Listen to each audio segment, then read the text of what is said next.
Bullshit.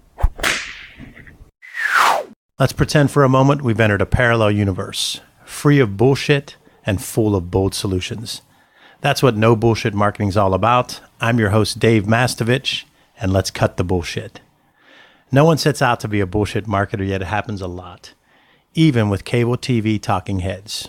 Don't you just love those news anchors who, like Ron Burgundy in the movie Anchorman, will read anything that's on the teleprompter?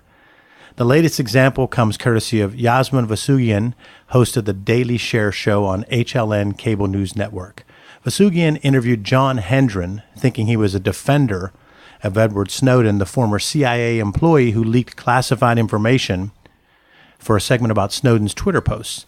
Hendren repeatedly answers Vasugian's questions as if he's defending Edward Scissorhands, played by Johnny Depp in the 1990 romantic dark fantasy movie, not Edward Snowden, the CIA releasing of information guy. When asked about Snowden's needing to seek asylum in Russia, Hendren answers, "I think to cast him out, to make him invalid in society, simply because he has scissors for hands, I mean, that's strange." Then this nugget to a follow-up question from Vasugian. I mean, people didn't get scared until he started sculpting shrubs into dinosaur shapes and whatnot. And finally, after another question, we got scared when he poked a hole in a waterbed with his scissor finger. Vasugian never quite catches on, and I guess her producer didn't either. Whether it's a news anchor striving to be the story or a network focused on generating buzz from a controversial clip, the term broadcast journalism continues to seem like an oxymoron. We can avoid similar problems and increase our productivity by focusing on these fundamentals. Number one, prepare. It's clear the show's producer, production team, and on-air talent spent little, if any, time prepping for the interview. For example, Hendren's Twitter handle is @fart, which was posted as an on-screen graphic. His supposed support of Snowden consisted of tweeting once back in 2013. That's not preparing. Number two, listen. Vasugian didn't listen to not one, not two, but three answers in which Hendren references Edward Scissorhands. Good listeners commit to focusing on words, inflection, and body language instead of thinking about what they'll say next. Number three, read and react. If Vasugian figured out Hendren was trolling her after the first or second answer, she could have acknowledged it. When an on-air personality is vulnerable, we cut them slack.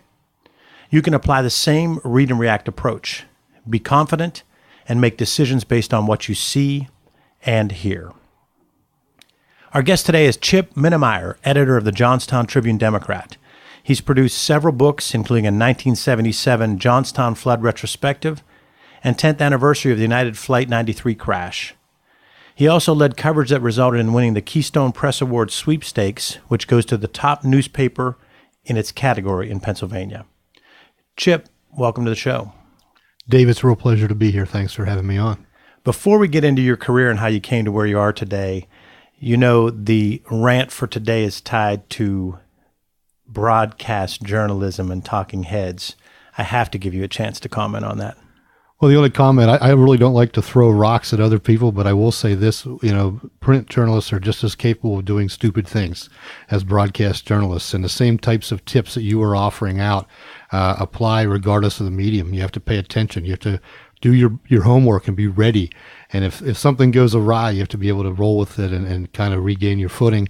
And I think those types of ideas work regardless of what medium you use. I agree, and I think the laziness, the human nature, we're all innately lazy. We're all in a hurry, and I think that's the enemy of accuracy. And when it can happen in a live interview like you and I are doing right now, and it can happen in a story that you take hours and hours to write. But if you don't work hard and focus on the details, they'll bite you in the end. That's for sure. Well, one of the things we're going to talk about later in the show is the perspective of reporters, because I want our audience to hear what you see as the perspective of different reporters, because there's different stereotypes there that are somewhat true, and we'll get into that. But tell us first about your career and how you came to where you are today. Well, I'm actually in my third go-round at the Tribune Democrat in Johnstown, so that suggests that I like it there, but I'm also willing to find other opportunities when they come along. And that's really, if somebody asks me what to do, I say, look for great opportunities and try them, and sometimes they work out really well for a long term and sometimes for a short term. And so, you can always make another decision and go backward or go forward. And like you said, I've been there as the editor. I was there from 2004 to 2012 as the editor, and it's some good success there. Spent 2 years in State College during the height of the Jerry Sandusky scandal there. That's when you mentioned the Keystone Award. That was at that staff. And then, in about a year ago, came back to Johnstown just in time for the Hockeyville craziness that went on there. So I think my timing's been pretty good. And I agree. It's I can remember way back the first time you came. Did you come as sports editor? Right, exactly, in the 90s, right. So we had the chance to work together when I was just stringing while in grad school. And I was still learning at that point, and I think we always keep learning every day, but as a manager and as an editor, you have to recognize that you still have areas to grow in, and I certainly knew that at that time. And working with folks like you who had some expertise, and working with your brother who's a great writer and was kind of getting going at that point, and some other people who've been on that staff and have either retired or have done other things, you grow from your interactions with these people, and you take something from them and learn a little bit along the way, and I think that's what I've tried to do. I agree. Some of those names, Sam Ross Jr., guy that just you learn from him just through osmosis. John James, a really great guy. So that team that was there when you were sports editor, that was a heck of a team. Well, it was, and some of the folks who were the younger people at that time are now the veterans, and we've kind of filled in, and you keep on rolling. And one of the things you need to be able to do if you're the editor or the sports editor or something like that is find people that you're comfortable with who can replace the folks who find either it's time to retire or go somewhere else, and make sure you don't lose that momentum that you've built up along the way. So let's go the other direction, because we talked about a positive culture and a positive team. Bullshit in the workplace. Give me an example from your past when you just shook your head. It could be yesterday. It could be a year ago. It could be 2 months ago. It could be every day, actually. and I think that's just the truth of the show you're dealing with, that we all see these moments where we say, wow, either I or somebody else just got stuck in the bullshit on that moment and really didn't see what could be there. And there's an interesting thing going on in Johnstown right now. We're changing news systems.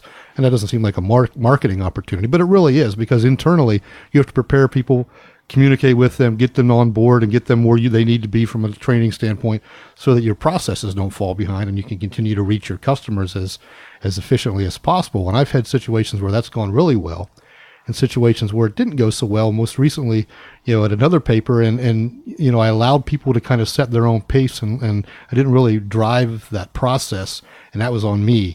But and I think if you allow people if you trust them to manage themselves, sometimes that can be a problem, and some people can't be trusted and some can be.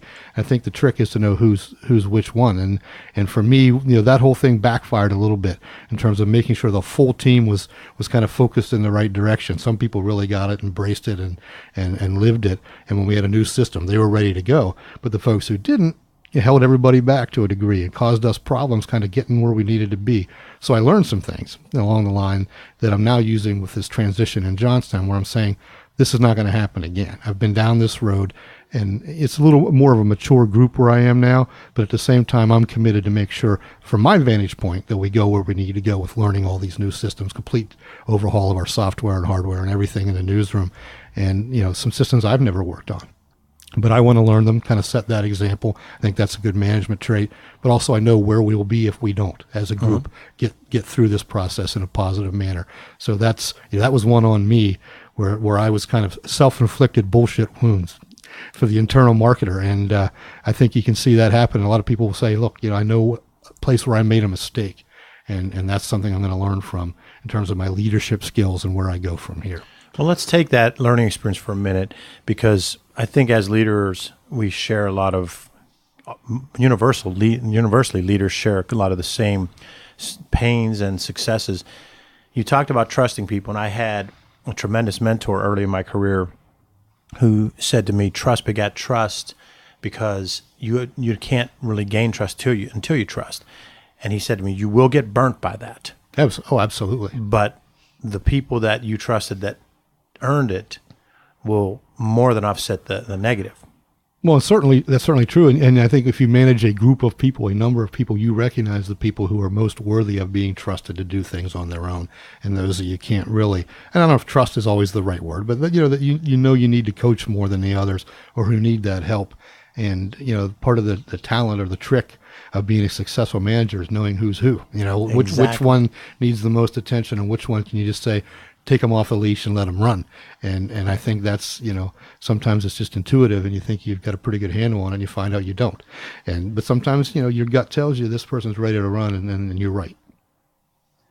And what ends up happening a lot of times is we misread the person because they can be a strong person, they can be talented, and we saw something we thought they could do, but it doesn't match their natural profile, their natural needs, their natural wants. And you don't even see it.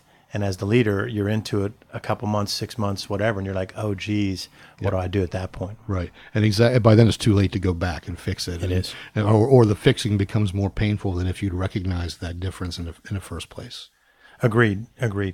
So what would your biggest takeaway on that be as far as your learning experience? Because you combined both. You talked about bullshit in the marketplace and then an experience where you were kind of guilty of a little bit of BS. So when you were guilty of that little bit of BS, what have you learned from that specifically that our audience can take away? Well, I think the one big reminder is that everything that you do has a consequence, positively or negatively. That there's almost nothing that just is a neutral response. And if you don't follow through and you don't take all the key steps in a project, somebody else will pay part of the price right along with you. And that might be somebody who's selling the project. If my job is to produce the content, which is generally where I've been, somebody else still has to make that a marketable product out on the street or in the digital world. And if I don't do my job fully, I'm impacting somebody else's opportunity to maximize their job. And also, when you create more work for somebody down the line, obviously you've gummed up the works and you've caused problems for somebody else too. So I think, that it was a reminder. Certainly I was cognizant of that, but it was a very stark reminder that one of the responsibilities we have is to make sure that what we do is prepare it for the next person in line to take it forward from there. And that's certainly something I'm committed to. Mm-hmm. Before we get into some of the items I want to talk about as far as the definition of marketing and your biggest messaging success, which I know you've got a lot of them at the Tribune, I do want to talk about something that I think our audience has a misperception, but I also think they will really enjoy. And that is, I have a class that I work with that I'm teaching a sales class, and from time to time advertising, whatever. This particular semester is a sales class. And I try to explain to the people in the room that they have a misperception of salespeople because they've experienced bad salespeople.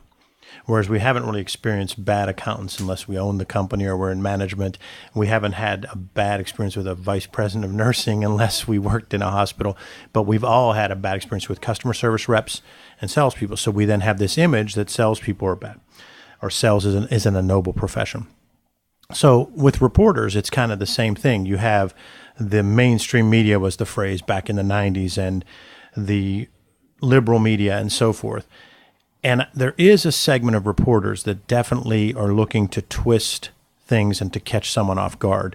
But just talk through that. Let's talk through it for a couple minutes about the different types of reporters, because some, I believe, we worked a lot on the PR side with some reporters that you can tell are hoping that there's a misstep by our clients.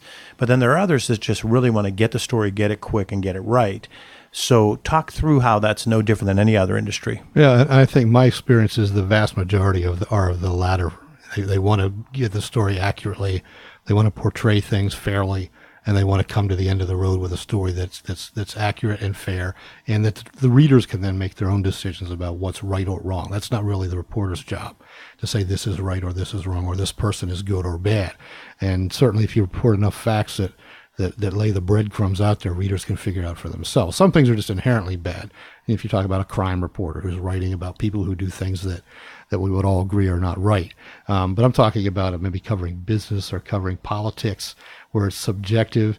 The job of the reporter isn't to be the public relations person for either the politician or for that person's opponent. You're not one or the other. You're somewhere in the middle. And I think the vast majority of us feel very strongly that that's where we are, where we belong. Certainly, as you mentioned, if you watch enough cable television, you'll see there are people who are on one side of the argument or on the other side of the argument. And they've unfortunately led the public to believe that there are only two sides, that there is my side and there's the other side. And so a lot of us who try to be balanced, who try to be neutral, get caught up in the wash of that. And, people have gotten to the point where they have trouble seeing the middle. They don't see this neutrality space that we're trying to operate in. They see you're on the right or you're on the left. You're a conservative, you're a liberal. And if you're not one, then you're the other. Yes. Well, frankly, most of us in journalism don't think of ourselves as either. We think of ourselves as conduits of information. Certainly have a responsibility to find the right information, to make sure we've verified it and talk to the right people and all those kinds of things. But we don't see ourselves as proponents for a side in any way, shape, or form.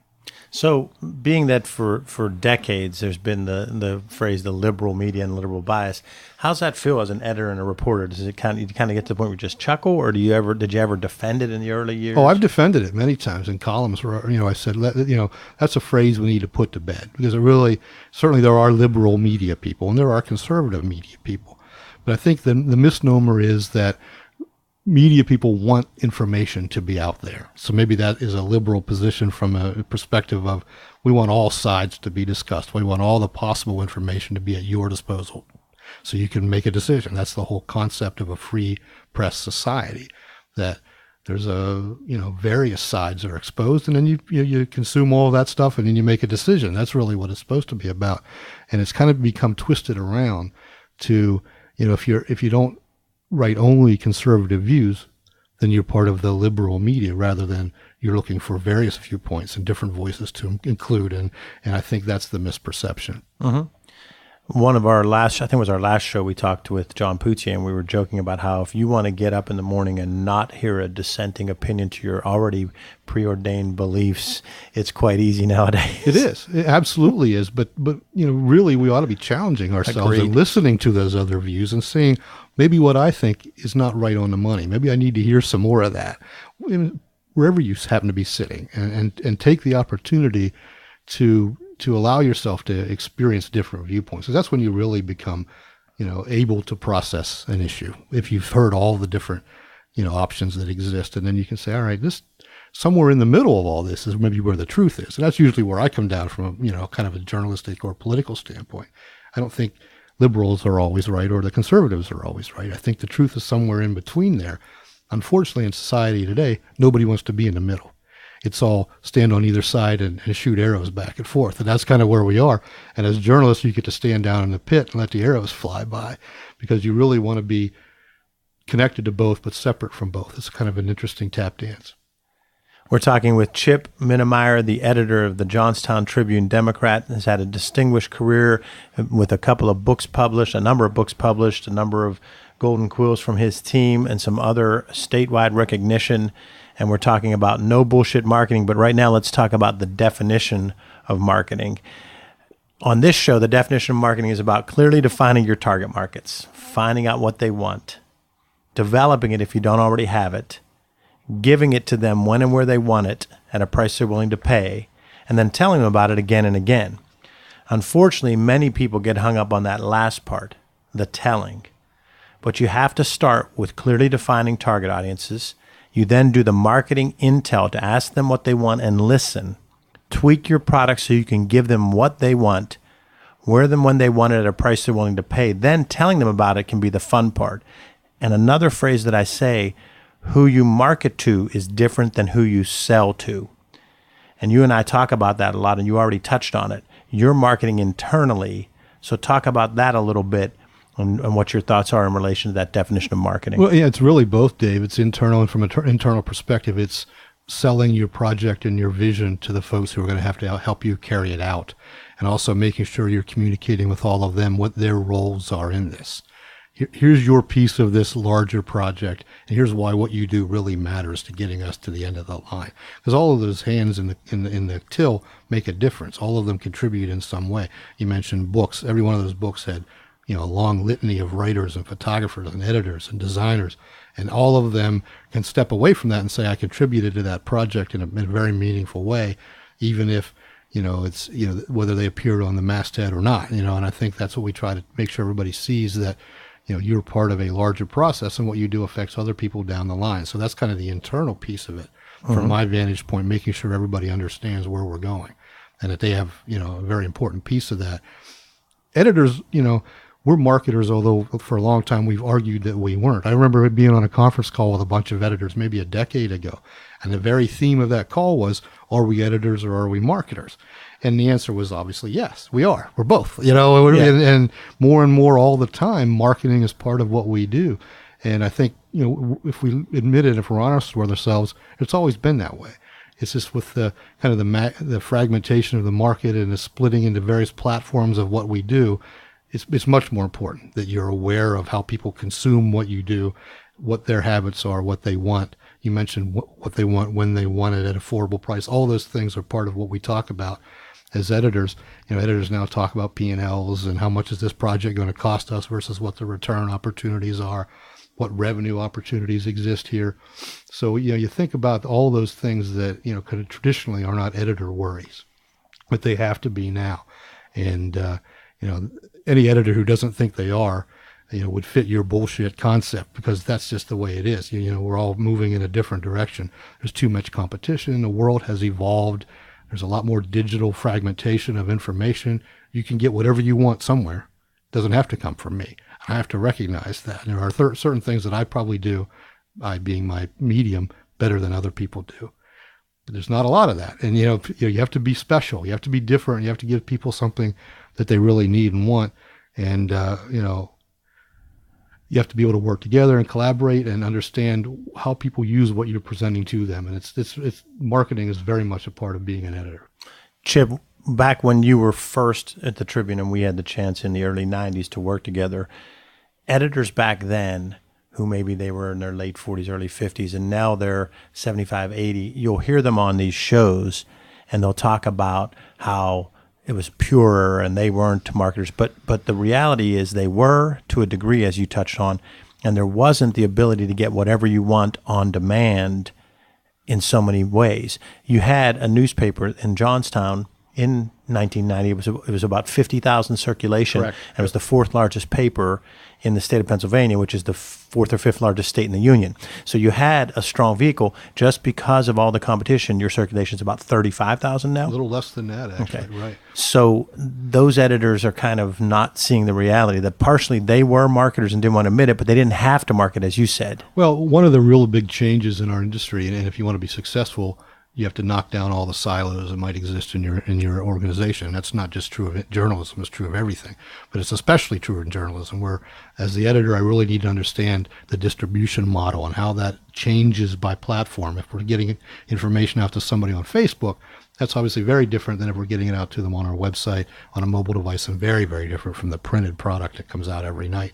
So I have to be able to kind of comprehend how people consume in those various ways. I have to understand what generates revenue and what does not. So there's less of a big wall between news and advertising. The purists, would I like to see that? I guess in some ways it's nice when there's not that kind of fluidity. And we still don't do stories because advertisers want us to. There has to still be a line you can't cross just for ethical reasons. Exactly. But at the same time, you have to understand from a business side what happens to your product as it goes forward. It's not that I'm opening the door and throwing stuff out on the street and people are consuming it as they see fit. There's a lot more to it than that. And I have to really kind of look at when they do it, where they do it, why they do it, how they do it, by age, by gender, how people are different. And if I do something to a story, if I change a headline to maximize search engine optimization or something like that, who does that impact and who out there might suddenly see that story? And, there's a lot of things I never would have seen myself understanding 25 years ago that the industry has forced me to in a very positive way. I think, I mentioned ethics. You still have to maintain standards. You still have to say, I'm not going to do certain things because, that's part of the trust that we initially talked about. But the fluidity of the business has changed dramatically. It does match up exactly that definition of marketing. Though. You're drilling the audience down, you're tweaking it based on what they told you and reaching and influencing them. We follow web data continuously. We want to know how stories are trending. We also want to know who's, sharing a story on Facebook. If nobody is, then there's something going on here. We need to tweak that so we catch some eyeballs or maybe move something above that story that we didn't necessarily think was going to take off. Those kinds of things you're always thinking about that have very little to do with how well a writer wrote a particular story. It goes way beyond the quality of the immediate content. A funny story I tell about that is my brother Mike writes for the Johnstown Tribune-Democrat and has worked with Chip for a number of years. I've been at events with him when people come up and yell at him about the headline, and he doesn't write the headline, and he has to take it for the team, and he always goes, "Okay, let me." Yeah, when people see a name on there and they assume that every piece of it is owned by that person's name.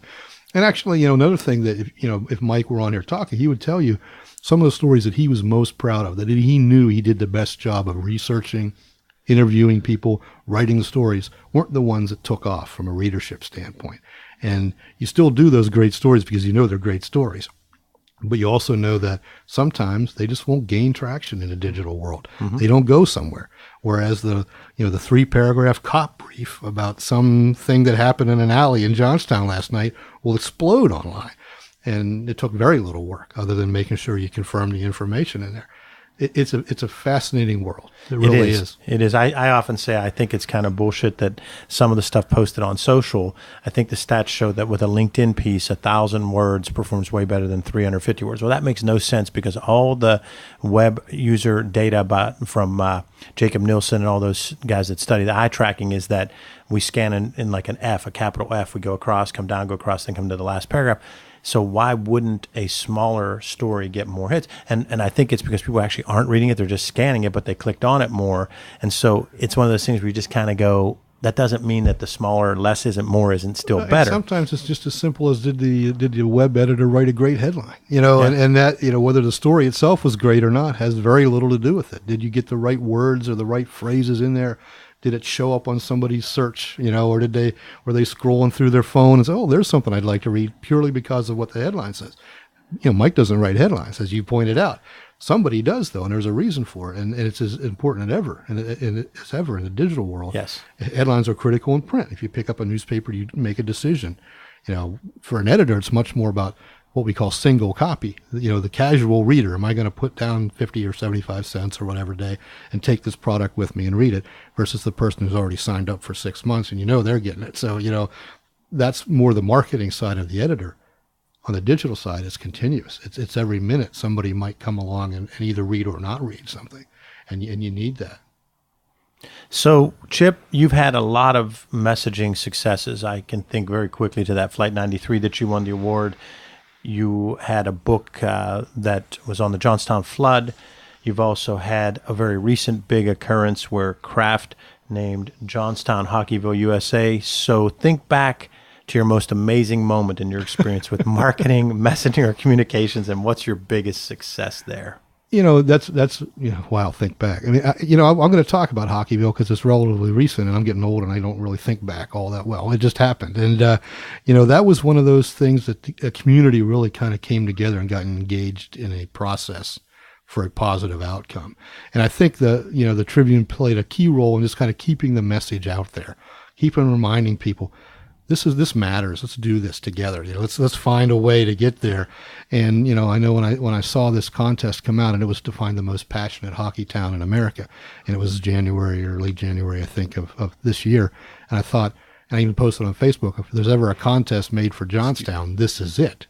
When you're talking about passionate hockey communities and communities that rally around something like this, we still had to do it. We still had to have a plan, and there were some people who put together a marketing idea and roadmap to get us where it was going to be, and reminded everybody this is a marathon, not a sprint. You got to be in for the long haul, and all those kind of cliche phrases. But it was true. It wasn't something that happened overnight. There was an essay portion for several months. There were then voting for 3 weeks online with text messaging, with an 800 number you could call, and you had to keep hammering that all the time. What we try to do is keep it front of mind for people. Hey, don't relax. We still got another couple of days of voting.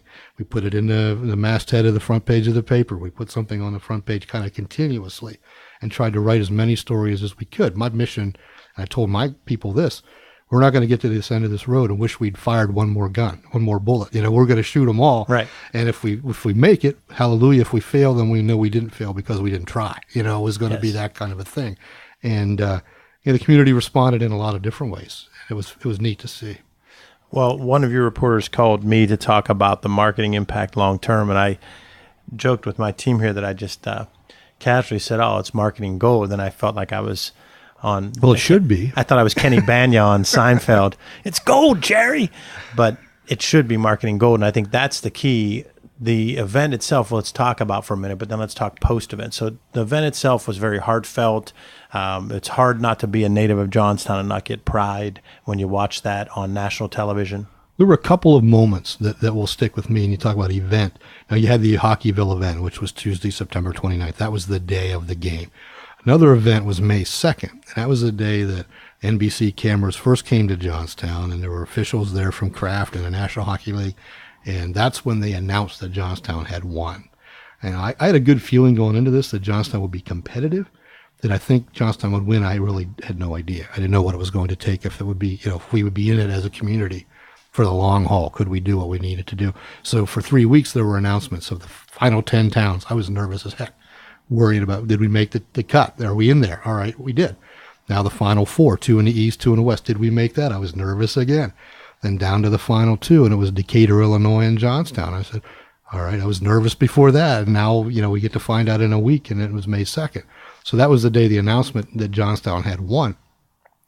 Now the event was on Tuesday, the 29th of September, when the Pittsburgh Penguins came to town, the Tampa Bay Lightning came to town. You had all the hoopla surrounding that. It was fantastic. A lot of work had been done at the War Memorial Arena in Johnstown between May 2nd and September 29th to get it ready, really. Safe for the players, safe for the fans, different level of play than had been there for many, many years. Guys hitting the puck a lot harder and all that kind of stuff you have to be ready for. And you don't want these guys who mean so much to their own cities to come there and get hurt or have a problem or something goes wrong. So a lot of work went into the arena prior to that moment. And I think the town was as ready as we could be. And then it just went off really nicely, I thought. It was a great event. And now the key is to leverage that success. And I happened to glance at the paper either today or yesterday, and there was some stories about some of the Johnstown leaders trying to leverage it. And I think that's going to be a key for the community, because to be able to say that your 1 year ends and it begins next year for the new city, so you've got to really leverage it for the next few months a lot, but then also continue to say Hockeyville USA 2015.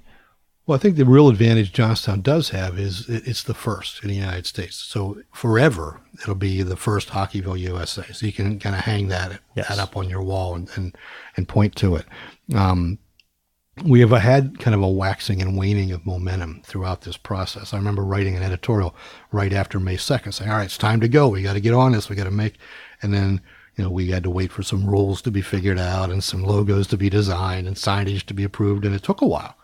And, then now, the game comes and the momentum swings back upward and we're rolling again. And now we're at that wave. And how do you keep that going forward? And I think, what I'm hearing is a lot of people are going to be getting together and brainstorming, but that really has to be brainstorming that leads quickly to a mission and a vision and some action. Yes. And it's on the leadership of Johnstown. And I would put myself in that circle where I have a stake in this and I have a responsibility to react to it. So I think what we do next is going to be really important. This is not going to be something that gets settled in a week or 2 weeks or 3 weeks, but what you want to do is lay the groundwork for this to be part of what you market your town as going forward for many years to come, whatever that turns out to be.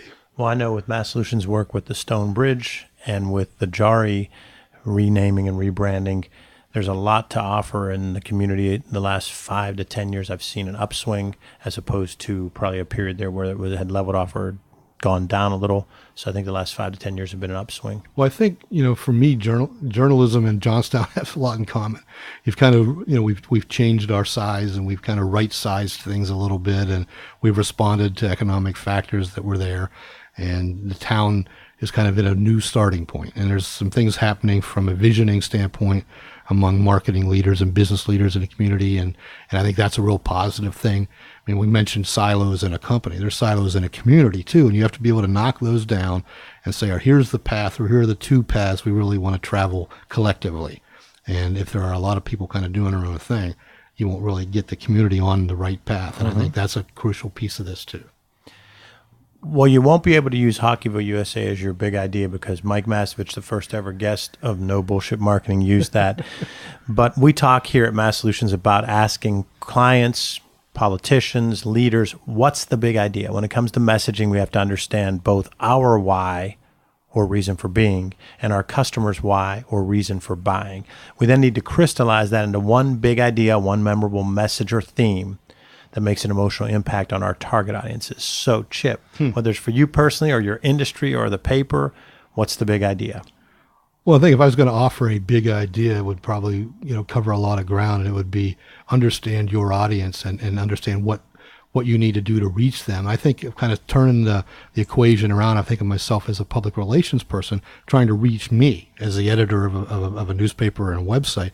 What should that person know about me? And I think that's the way you need to think about it. What do I not know? How can I become better educated about whoever's on the other end of this message?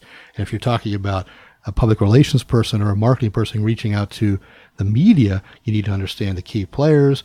You need to understand any deadline pressure that they're under at different times of day, different moments, who their competition might be, what technology advantages and disadvantages they might have. There's a lot to understanding that world that you're going to be operating in. And I think that's also true of me reaching out into the community or reaching out into the digital world and trying to have a better sense of what those folks, how they operate and what they do. And, what do they care about? What are their shortcomings? What are their advantages? What are their strengths? And how can I take my message and find space in there for that? And I think, and get a response, which is the real trick. You talked a little bit about incorporating the digital side earlier. Talk about that more as well, because one of the things I think the knock on print is that print hasn't figured it out. But in a way, print has figured it out in that you see the long-standing ones, Wall Street Journal, the New York Times, they are actually doing fine on their circulation and subscription, but they've done such an online presence. The Tribune for about 5 years has been really working, the Tribune Democrat, to try and improve their online presence. I think you agree that it's gone a long way, but you still have a long way to go. So talk about how you incorporate digital into that print mindset, because as you said, your biggest product is still your biggest cost, and that's getting the thing printed every day. There are some companies that have taken on the belief that they can get out of the printing business entirely. And for some, that means not printing anymore at all, or printing fewer days, or having somebody else do their printing for them. And all those models have been tried with varying levels of success. If you take the printing out, you take a cost out. So naturally there's an attractiveness to that. For me, I think I want to have all platforms available to me, because I know there are people waiting on each one of them for information. So I think that's the real strength of what we're trying to do. It took a long time for people in my business to figure out that if you give people good content, they will pay you for that. And we gave it away for years and years and years, and realized that what we were saying was, we think the value of this information is zero since we're just giving it away. Or we're telling our print customers, we want to charge you, but we're going to give these other people this stuff basically for nothing just because they clicked on. So we try to figure out what's the best way to swim in those waters to get a little bit of revenue. And it's not a ton. We get a little revenue from our online subscriptions, continue to have the faithful advertising base that we've always enjoyed, and pull that together into a successful business model. We're still chipping away at it. It's still something that's kind of forming. And you and I were talking before we started that my company's mantra or mission statement is grow digital, respect print, which means print isn't going away immediately. It will eventually, because that's just the nature of things. And I think guys who've been around like me have kind of had to come to grips with that reality, that it's not there forever, but the information's there forever. The opportunity for readership and customers is there indefinitely, provided we adjust and find ways to get folks what they want. Sometimes that's more digital, unique content. It's polls and interfaces online and video that's only online, or slideshows and photo galleries and interactive stories and links and all those things. And that's what we're trying to do a better job of.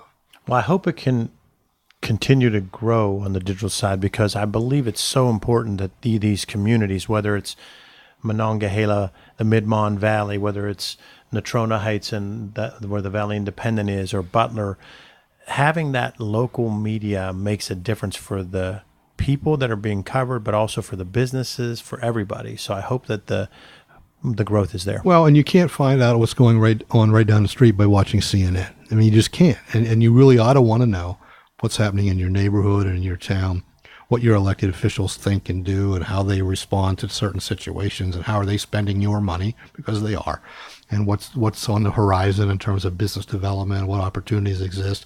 You talk about Hockeyville. That's a somewhat uniquely Johnstown problem now. It has been a regional sports phenomenon. That you had the Penguins and you had Tampa Bay and you had people from all over voting and making that happen. Now it falls on Johnstown to really maximize it going forward. And that's why I think places like the Tribune Democrat and some of the institutions you mentioned really matter, because you can be both involved and have a stake in the outcome of something in your own town. Whereas, I've been to a lot of big stories where the national media kind of parachute in, cover it, fly out, and they're gone. And the fallout is really yours to deal with, good and bad. And I think with folks like, doing what I'm trying to do, you're part of the community that you're covering. You have a stake in how everything turns out. So you've got the motivation to get involved and try to find the best path forward, whether it's Hockeyville or some other local issue. Chip, it's been a great show. How can listeners contact you if they'd like to learn more about what you do? Well, the best thing to do is go to tribdem.com. That's the website. You can also find the Tribune Democrat on Facebook and connect that way. And we're all on Twitter, or the newspaper's on Twitter, and I'm on Twitter at Minemyer Chip. So if you want to reach out to me that way, feel free. Chip, thanks for making the trip from Johnstown to our Pittsburgh studio. My treat. Thank you very much for having me. We're glad you were here, and thank you, our listeners, for joining us for No Bullshit Marketing. Visit boldsolutionsnobs.com for show notes, plus additional marketing and messaging resources. You can also sign up for Light Reading, where you'll receive valuable strategies every other week to improve your marketing and transform your message. It really is light, intended to be read in 2 minutes or less. Chip's been running it in his paper and online for 8 years. I feel like I've got ownership of this, by the way. I'm proud of you. Thank you. To sign up, go to masssolutions.biz. Remember, ask yourself, what's the big idea, and build your story around the answer. It's all about bold solutions.